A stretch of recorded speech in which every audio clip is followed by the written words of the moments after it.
Hi everyone, my name is Tabitha Ishman and I'm the Marketing Manager at Excalibur Data Systems.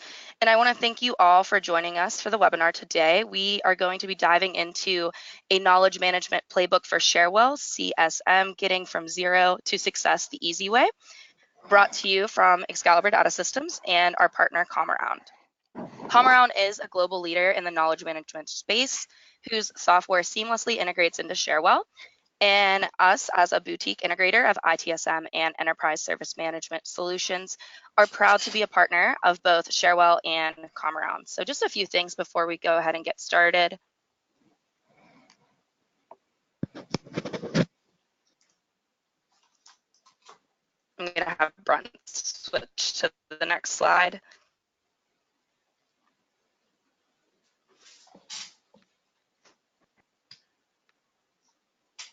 Brent, can you switch to the next slide? Yes, he did. Yeah. You must. Is it showing? Yep, it's showing. Okay, very good. Okay, yes.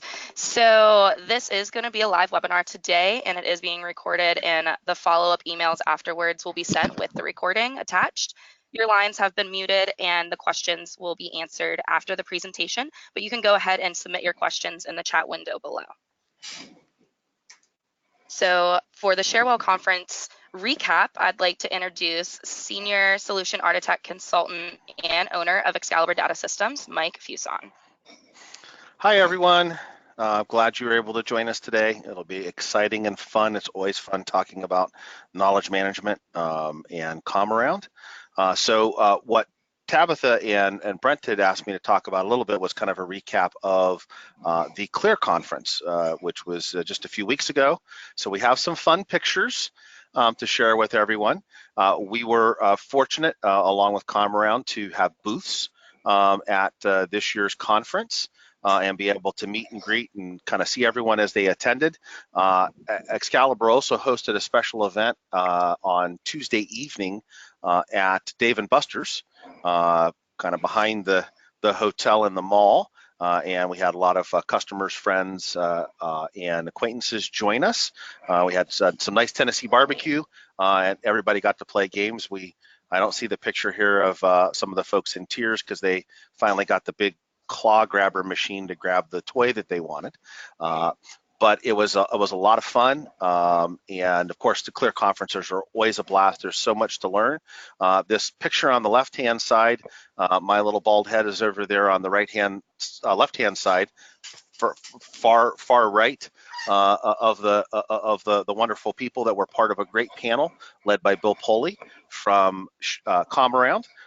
And talking a little bit about knowledge management, the panel, which included some of us that are in the industry, as well as a number of ComAround's customers, we had a great discussion with the attendees, talking about what not only ComAround can do, but what knowledge can do for you as an organization.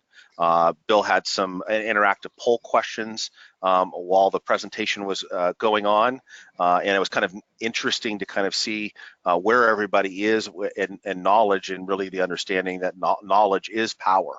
And so we had a great time and a lot of great discussion. So we look forward to seeing many of you. Clear 2020 has already been announced.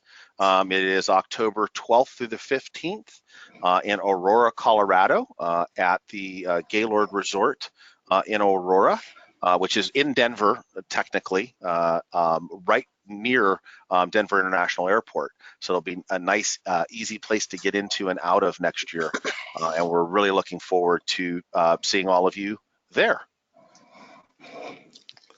Thank you, everyone. So yeah, and I've forgotten one of the coolest events. We had a chance. The big event at the conference this year was to visit the Wild Horse Saloon in downtown Nashville.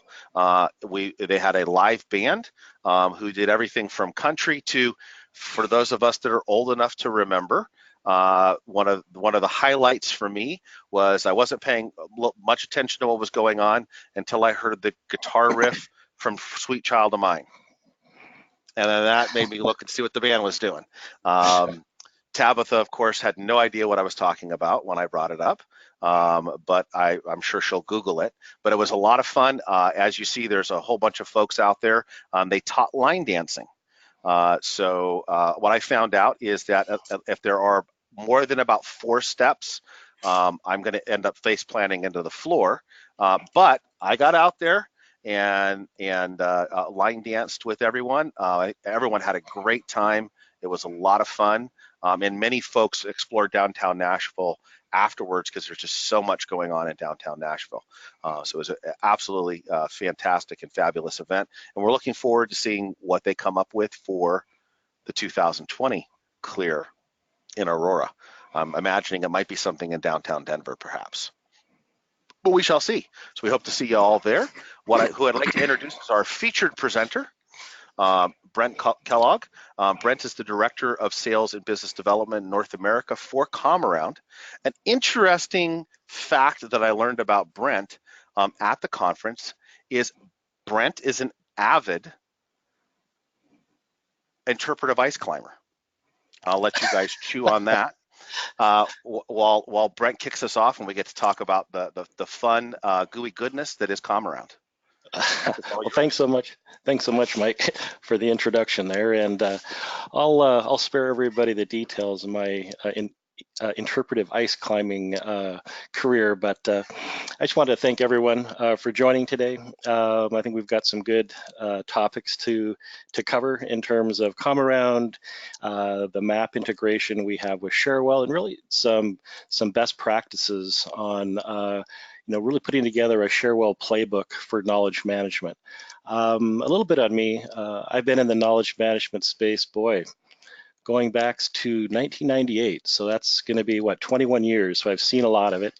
On the MSP side, I've been in consulting and knowledge management, and on the customer service side of knowledge management, as well as ITSM and service desk. I've really seen this from a lot of different angles over all those years, in terms of process and in terms of technology that's available for self-service and for agents. I thought we'd start out really just with a very brief, very quick overview of ComAround to set a baseline, let everybody know, who we are, how we kind of fit into the mix here. We're a knowledge management software company. We've been in business for over 20 years, so we're definitely not new to this space. And we're actually the largest independent KCS verified CAM platform globally. We're KCS V6 verified. I think we were the second globally to achieve that designation, which we're very proud of. We have a large presence in Europe, a growing presence here in North America, with a few of our clients here as shown on the screen. We're very proud as well to have a long relationship with Cherwell. We're not new in terms of the map integration we have with Cherwell. It's quite mature. We're actually on our 3rd version. It's called the Map 3.0 is what we're kind of labeling it. It's integrated into the agent side of Cherwell, as well as the portal for end users, for self-service users, which we'll be looking at some of that functionality as part of our presentation today. And we also are offering to Cherwell users our article pack. So we author and maintain knowledge bases for many enterprise applications. So Windows 10 and Office 365 and Android and Adobe products. There's quite a inventory of those articles that we bring free of charge to Cherwell users who integrate with us via the map. It's a great value for Cherwell customers there. Won't be focusing a ton on that, but just something I wanted to call out as part of our integration with Cherwell. So to jump into kind of the core here of our webinar, I thought we'd present this question, which is really, why is knowledge management relevant to service desk, operations? What is it? Why do you do it? Why do you deploy it? What's the value that it provides or offers to service desks? And I just noted a few here. One, knowledge management really enables efficiency, and consistency, right? If you can curate that information, make it available to your stakeholders, both your agents and your employees for self-service, they're able to get those questions answered more quickly, and they're able to do that using proven steps, which is consistency as documented in the knowledge-based content. Number two, really it amplifies employee capacity and capability, right? Folks that were unable to answer questions previously are now empowered to do so by leveraging knowledge-based content. So it's that sharing of information and the ability to empower others to answer questions when they didn't previously have the expertise to do that. It reduces time to value for new agents. And this is really true. A great example, we have several university clients using Cherwell. And they have service desk agents that are students. The students that come in, it's kind of on a rotating basis. They don't have a lot of background serving as an agent. And by leveraging that knowledge base, it really does reduce the time required for them to provide value and answer those questions, and to provide support on quite a wide range of questions. So that's a big value add to implement and utilize knowledge within your service desk operations there. And of course, a big one, it reduces the cost, right? It costs less money when you can answer these questions more quickly, and when you can answer it at lower cost of support delivery. And really, this kind of dovetails in or leads into a core value proposition of knowledge management, and certainly a main value proposition of ComAround, and that's this concept of shifting left, right? It's taking knowledge-based content to lower the cost of delivery by moving volumes down the cost chain. So what was a level 2 support incident, previously, now can be done at level 1.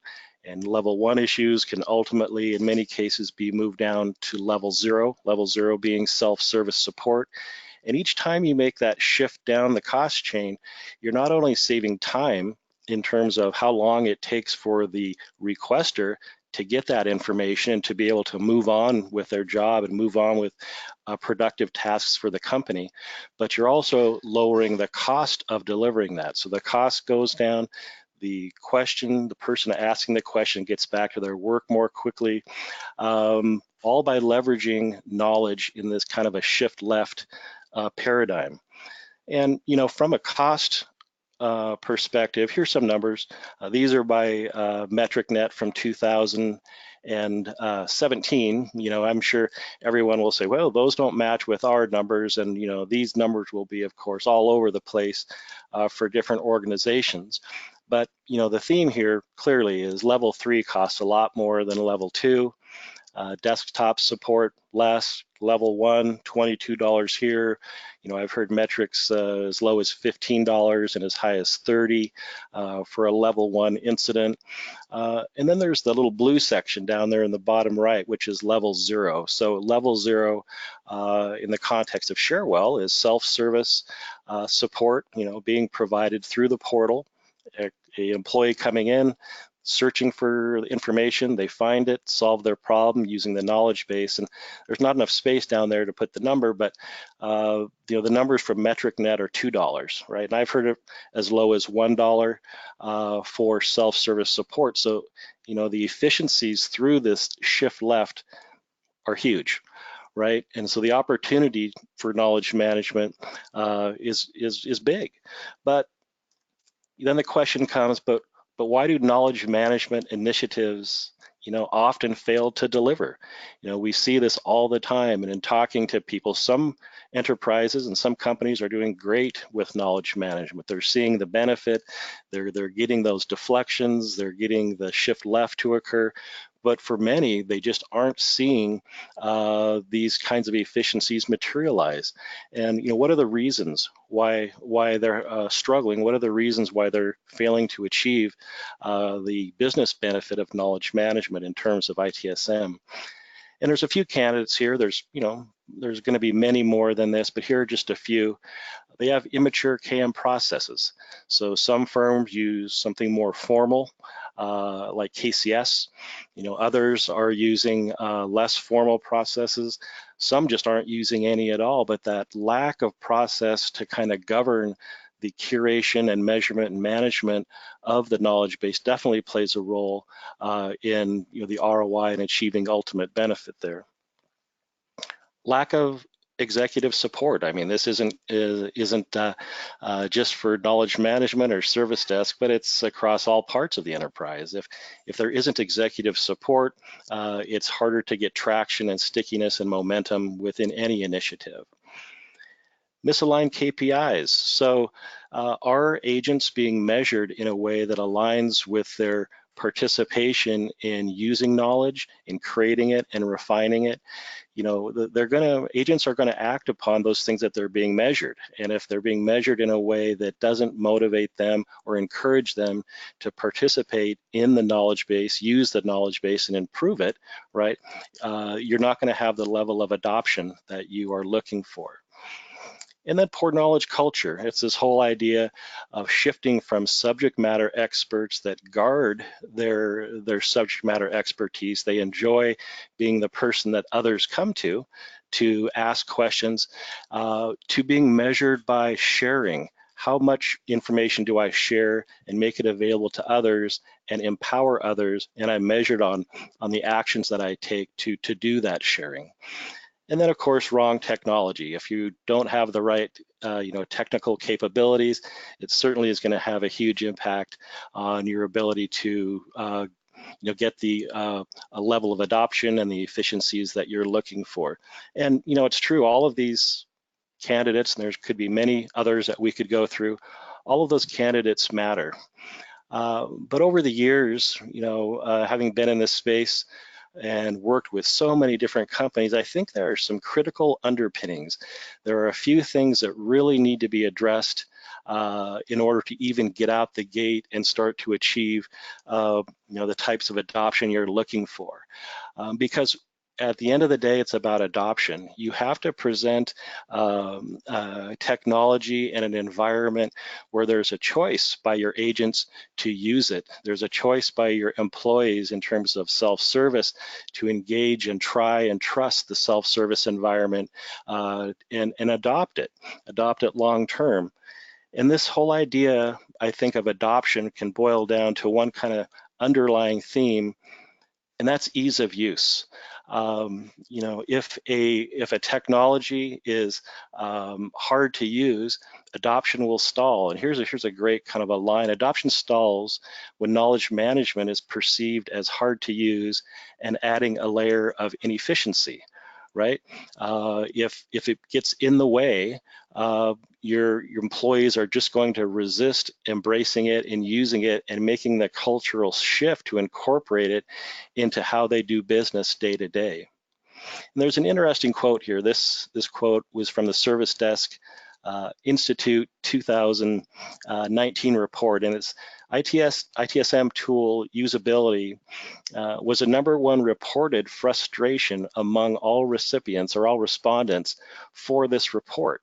So usability clearly is a key component when it comes to what is causing frustration by the folks that are actually using an ITSM platform. So if we dig a little bit deeper, if we take a little bit deeper look at ease of use issues, what kind of things are we talking about here?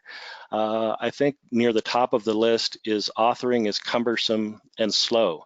I've worked with a lot of different technologies over the years, and this is one that is very, very common.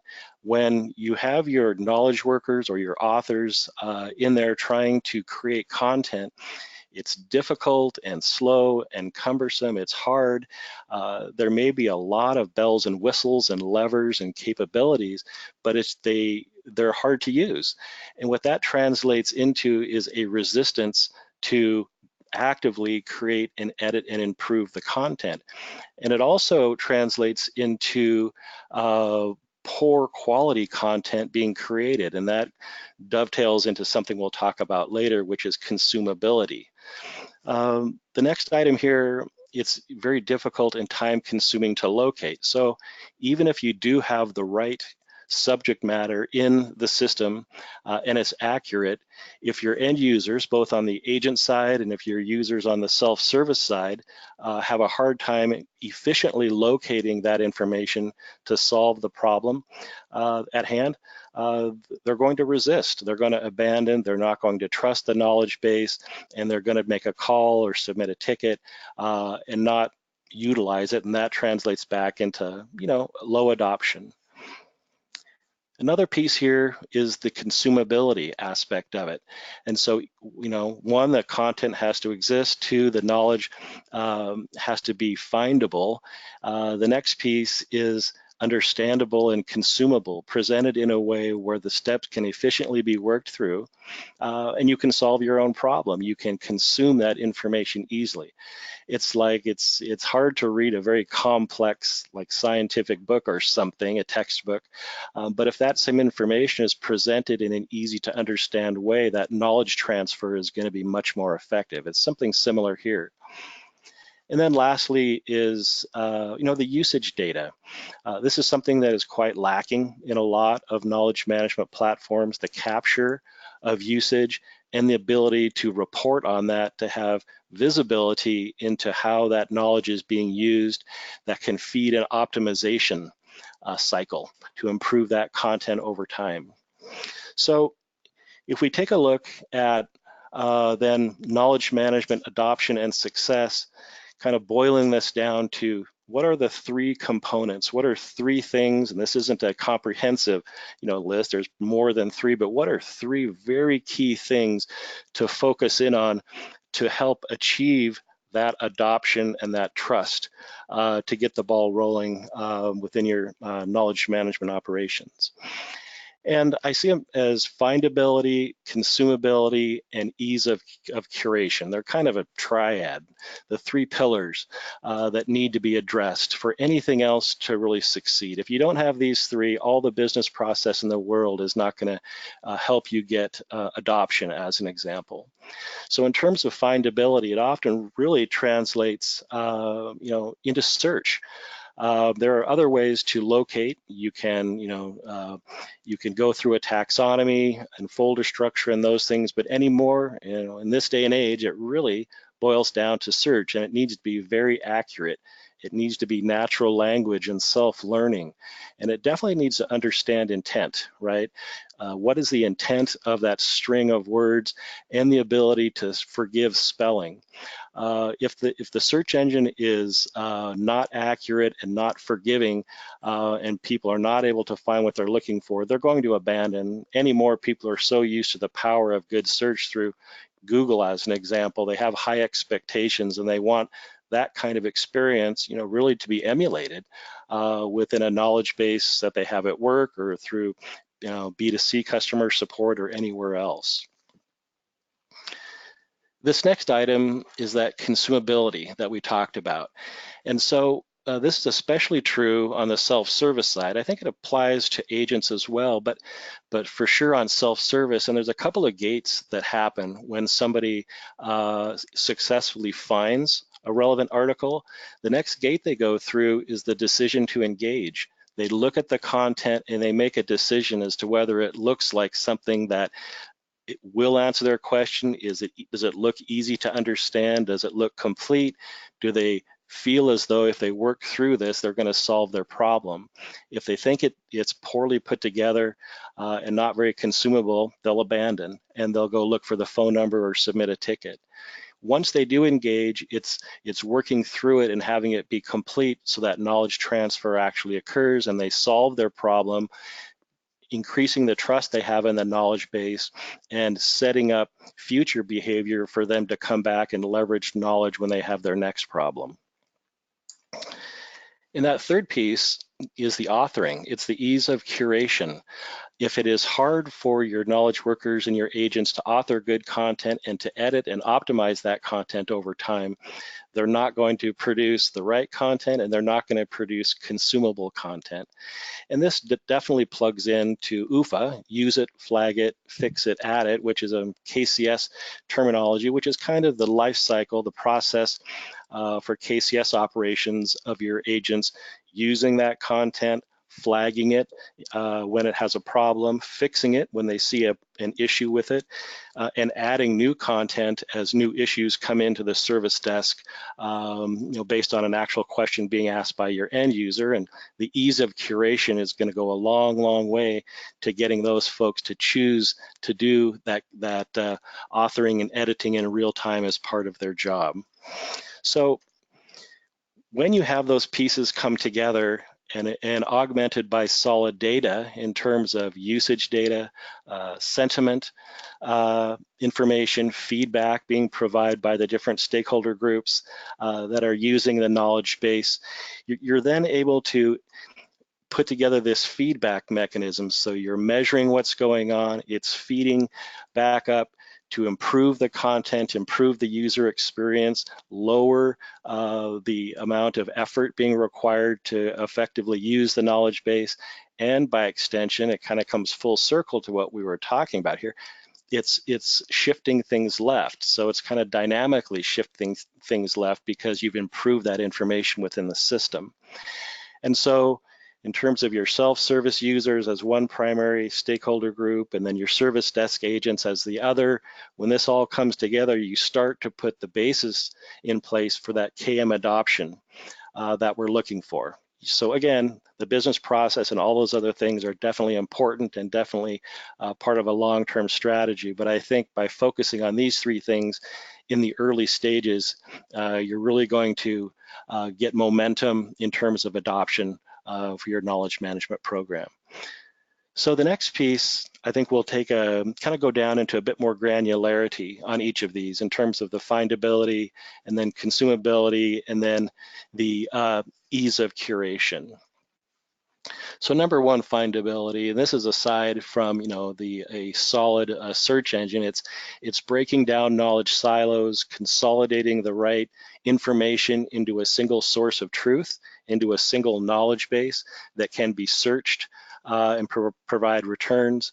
So you could have, SharePoint, you could have wikis, you could have other knowledge bases or directories where this type of documentation and information currently resides. I mean, we see this, just all the time. But a big one is that tribal knowledge and encouraging your agents and subject matter experts, again, to share that knowledge, document it, and get it into the system so that it can be leveraged by other agents and ultimately down to your self-service users. It's a huge one. Another piece is that findability in terms of AI-powered search. So the days of keyword search are just not going to meet customer expectations, anymore at all. You've got to provide an experience with, kind of a auto recommendation, sort of like we're seeing here in this screen capture on the left. Autocomplete, spelling forgiveness, and all those types of things. If you don't emulate what's happening really in more of a Google like experience, you're not going to meet the mark, and there's going to be frustration. Actually, within the integration with Cherwell, we're using an AI-powered search. It's Azure Natural Language Search. It's augmented by Microsoft Cognitive Services, as well as some algorithms that we've layered on top of that. And here's a great example. This is a screenshot from inside of Cherwell on the agent side. And you have a string there, which is accessing network Pringer in Sacramento office. There's a lot of spelling errors in there. And it presents through the ComAround integration a suggested search, which is accessing network printer in Sacramento office. So there is no synonym mapping that we've done in the background. We haven't done anything to manually make this occur. It's all happening in the background just through the strength of that natural language search engine that we've integrated in to Cherwell.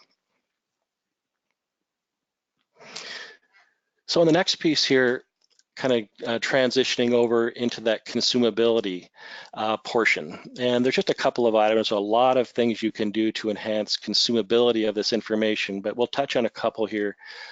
One is auto translation. And this is especially relevant for global organizations, but becoming more relevant even for domestic organizations where you have employees that, while they speak English and work in English, may be more comfortable working through this type of documentation in their native language.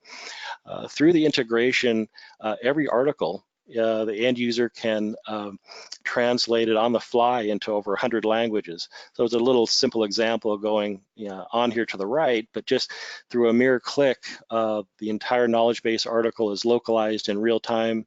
I think we're up to about 110 languages now. And again, this is all part of the integration with Cherwell. And finally, on the consumability side, really incorporating video. I know personally, when I am trying to answer a question or do something, the first place usually that I head is to YouTube. And I find a video, watch it, I can understand what I need to do. And this quote here is just pretty revealing. It's viewers retain 95% of a video's message compared to 10% when reading text. And I think especially among younger employees, they have a preference for a familiarity with consuming information via video. Within the integration we have with Cherwell, we have a very easy to use native video production tool. You can do screen capture and voiceover and picture literally within just 2 or 3 clicks and have that become part of the knowledge base article. So really you can leverage this preference for consuming information via video very easily through this map integration. So next we'll move on to a couple of points here on ease of curation. So on the authoring side, your agents, your knowledge workers, how easy is it for them to create media-rich knowledge base articles, add the annotations and other elements that are going to contribute to consumability, right? In this example here, this little animation, we're bringing in an image. And so by just dragging an image in, resizing it, it's very simple to add those kind of visual components. Very easy to add your alt text here, links, create a link from that image and other things. Also the ability to drag and drop folders, so managing the taxonomy and folder structure of your knowledge base is all done through drag and drop via the integration we have with Cherwell as well. So it just goes a long way at helping reduce the effort required for your knowledge workers to write good, consumable knowledge-based content. And the last one here on ease of curation is the Word import. So many companies have Word documentation, legacy Word docs. It's typically very hard to get that kind of content into a knowledge base, and it usually requires rewriting it. We've developed with Microsoft a utility that will, with one click, literally, take a knowledge base article and transform it into HTML, where it can then be edited as a knowledge base article in the system. This utility can even take big manuals and import it and break them up into folders and articles that would reside in those subfolders. So a very powerful tool to bring that information in with very little effort, makes it very easy for those folks that have Word documentation that they would like to include within the knowledge base.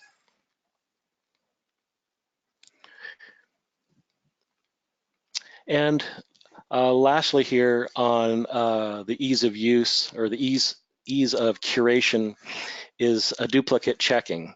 So you don't want to duplicate content, you don't want to overlap content, and so as a knowledge worker or agent is writing new information, adding a new article, putting into the system, they can quickly search for duplicates. It'll scan other articles in the knowledge base and stack rank them based on probability of overlap or match. And so within just seconds, they can evaluate whether it makes more sense to improve an existing article, right? or to confirm that there isn't existing information in the system, which goes just a long, long way to keeping a knowledge base clean and not cluttered and not duplicative. So it's a great little feature that is part of the map integration with Cherwell. So to kind of come full circle, it's really about ease of use. And a quote here by Gartner, make it easy. An effortless experience is the key to customer loyalty. And this was actually done by CES prior to them being acquired by Gartner. And they're talking in this quote about customer loyalty as far as public customers, right? But I think it really applies here as well. It's if you can reduce the amount of effort required to do a task, your user base, in this case employees, are going to be much more prone to embrace its adoption and to use it. Bill Pauley here at ComAround has a great tagline that he uses, and it's if the technology can get out of the way and empower you to do your work, the probability of adoption goes up dramatically. And I think that kind of dovetails into this quote here by Gartner very well.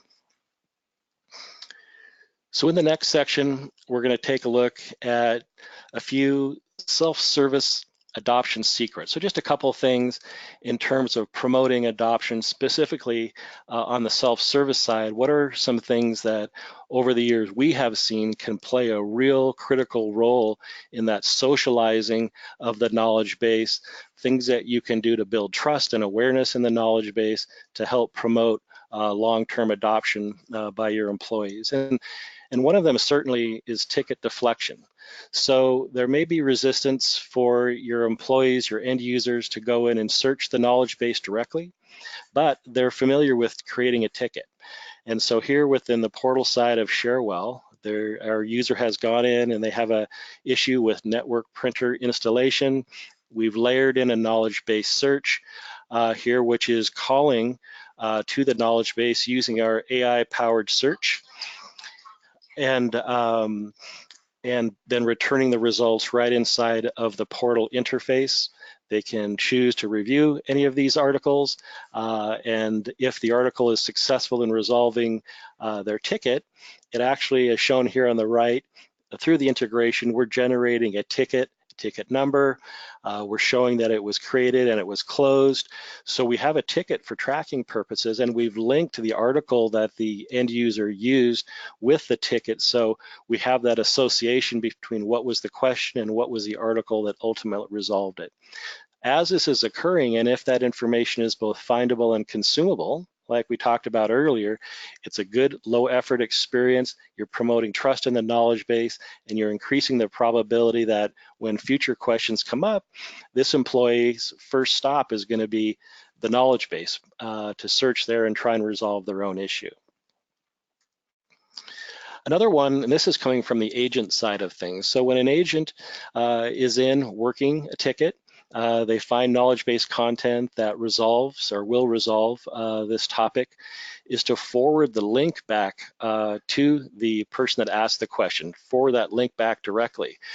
What this is doing is, number one, you're leveraging the consistency of that proven information. You know it's going to walk them through the correct steps, but it also provides the opportunity to kind of advertise the availability of that self-service in the messaging. So here in the email being sent, our agent is saying, here are your step-by-step instructions.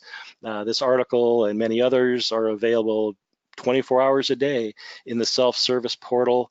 Again, so if it's good information and consumable information and our end user succeeds in solving their own problem, you're kind of selling them on the advantages of using it on their own in the future rather than submitting a ticket like they did here. And finally, decision trees. This is a new feature set that we've just launched and that can be deployed within the Cherwell map integration on the self-service side. So when you have more complex issues, your end user doesn't know quite what to be asking for, they can work through a decision tree that you can put together, walk them through criteria that walks them down to a specific article or action that they would need to take to solve a given problem. So this is a great new feature that can be deployed and that can be very effective at helping self-service users guide themselves to the right content within the Cherwell portal. All right, and so our last section here that we'll take a look at, there's just a couple kind of KM power plays. These are a couple of other things that you can consider doing to help promote a better knowledge management program and better knowledge management results. And the first one here we term search harvesting. So it's this concept of searches are coming in. Some of them are going to be unsuccessful. The user is not finding information. They're not locating what the content that they desire. So it's really a way, if you measure it, of defining unfulfilled demand, and it provides insight into knowledge gaps within the system. Within ComAround, you can set up triggers so that when these unsuccessful searches occur X number of times, the number of times that you designate within the what we call an alarm, ComAround will create a draft article. It'll stick it into the workflow. So in real time, you're capturing the actual search query of your end user and using that as the starting point of a draft article, which can then be developed and put into the system to fill that gap.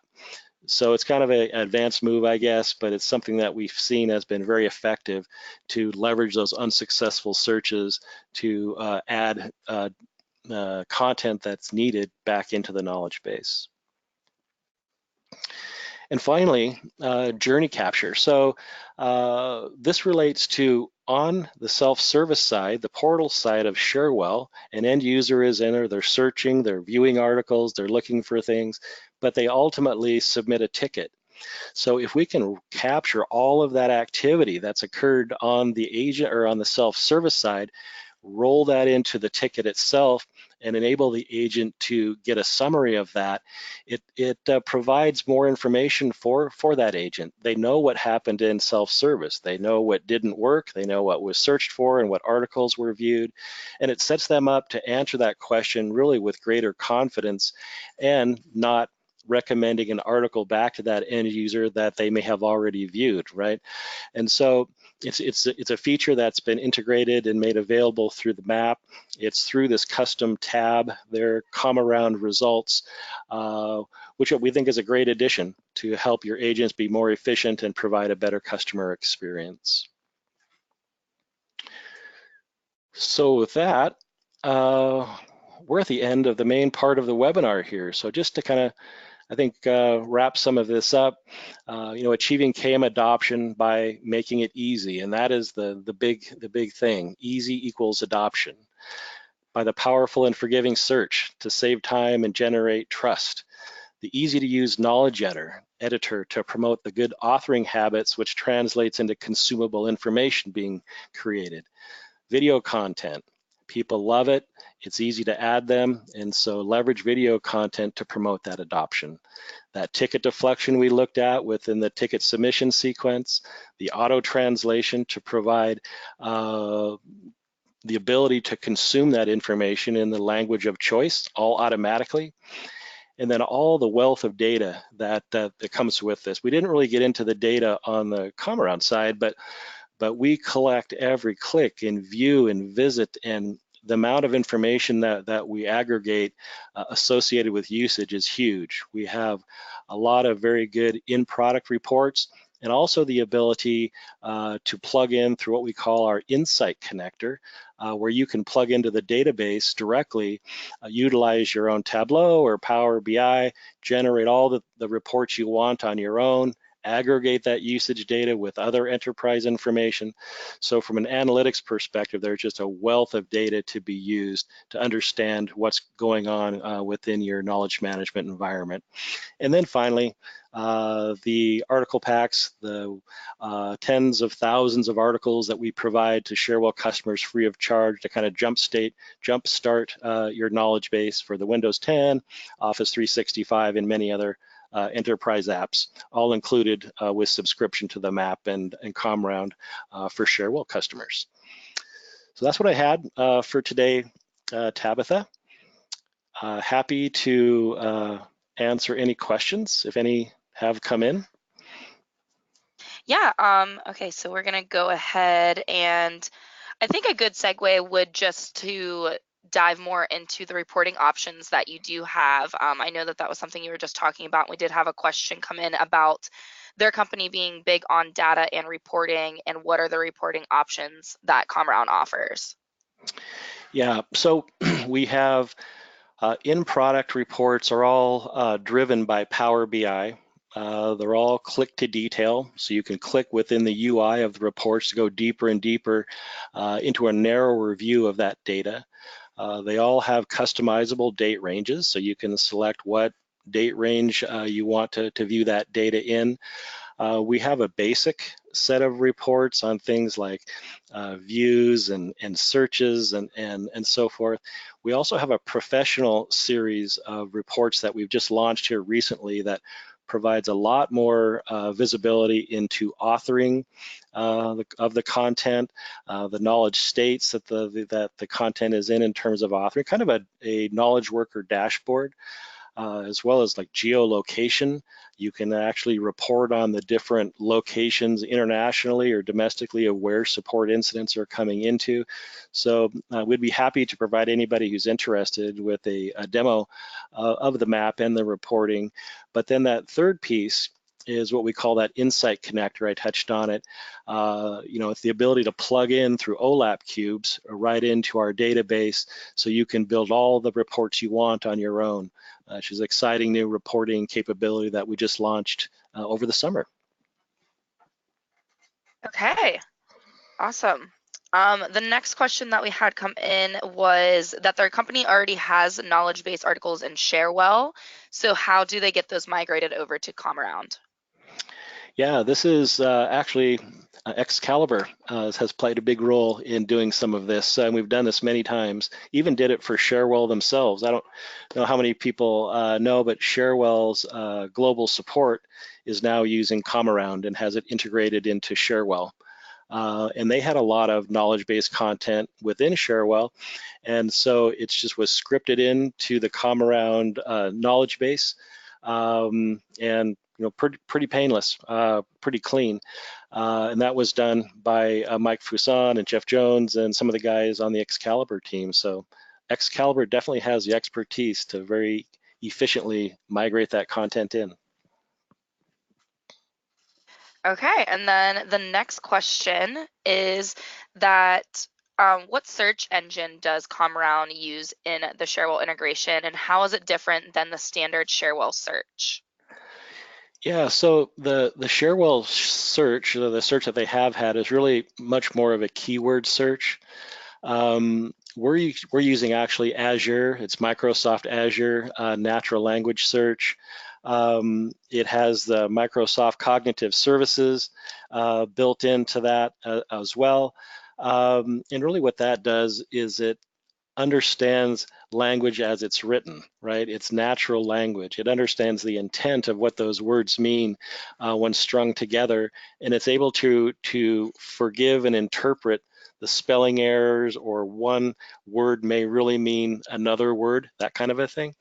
So very, very powerful. We've had just huge success since we implemented Azure Natural Language Search, and great feedback from our global client base on just the accuracy of that engine. Yeah, but it is Microsoft Azure. Okay, and then how well does the MApp integration support KCS?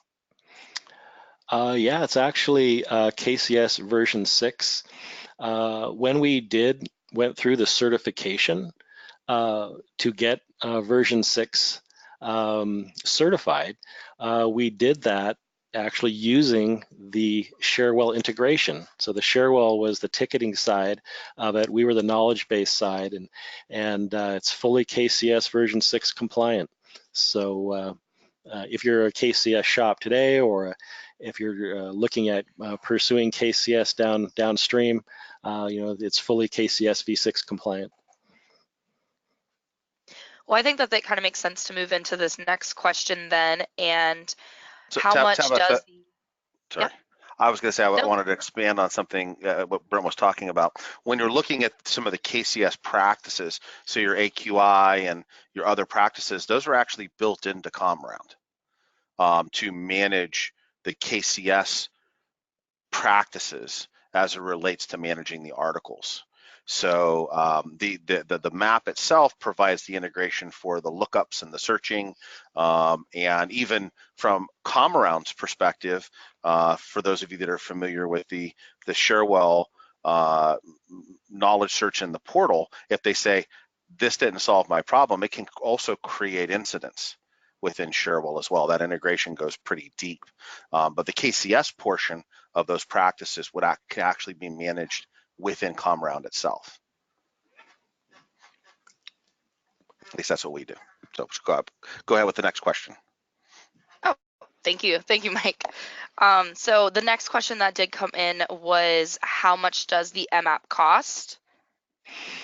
Yeah, so the MAP itself is available, on the Cherwell site. So the map itself is free, essentially, but it does require licensing of ComAround to plug in, right, to hook the two together and to provide access to all of our knowledge management authoring capabilities and reporting and search and all those things. And the way that ComAround prices for Cherwell is we map pretty much identically to Cherwell's pricing methodology. It's concurrent licenses. It's only agents, right? There is no maintenance fees or hosting fees or any of that. There's no charge for portal use or self-service use. So it's really just one-to-one licensing for knowledge workers to your Cherwell licenses on a concurrent basis. Okay, well, that was the end, or the last question that we did have come in. So I was just going to invite Mike if he had any closing comments, and then Brent, if you have any closing comments after that. Thank you to Brent for sharing your fount of knowledge with us. Thank you to Tabitha for organizing everything, and thank you to everyone who joined us. These are great sessions to increase all of our knowledge and capabilities in the ESM space. Yeah, and thanks, Mike. And I think through these types of webinars, we can touch on a lot of topics, but we really don't have the opportunity to drill deep into the map. And like Mike was saying, it just does so many things. There's just a lot of functionality that's been built into that map, and so for anybody that would like to get a demonstration, of the map, we can certainly line that up. Please feel free to reach out to Tabitha or to myself, and we can walk through a demonstration and really talk to the specifics of your organization, certainly in how you're using knowledge or how you would like to use knowledge. So that offer extends out to everybody. Just please let us know. I think also too, if any other questions come up, so after the webinar here, if you think, oh, I wish I would have asked this or that, just please feel free to send them to either Tabitha or I. We'll be happy to get back to you, answer those questions, and get you the information that you're looking for. But I guess lastly, I just wanted to say thank you, everyone, for taking the time to attend the webinar. I know your days and your time is very valuable, and I hope we provided some value to you, through the information that we talked through here today. So with that, I'll turn it back over to Tabitha, but thank you all so much for your time. Yeah, thank you. And so just one last comment is that the follow-up email, including the recording of this webinar, if you want to share it with your team or anyone else, will be sent in an email tomorrow afternoon. And with that, I just wanted to thank you all for joining us, and we will talk soon. Thank you. Great, thank you.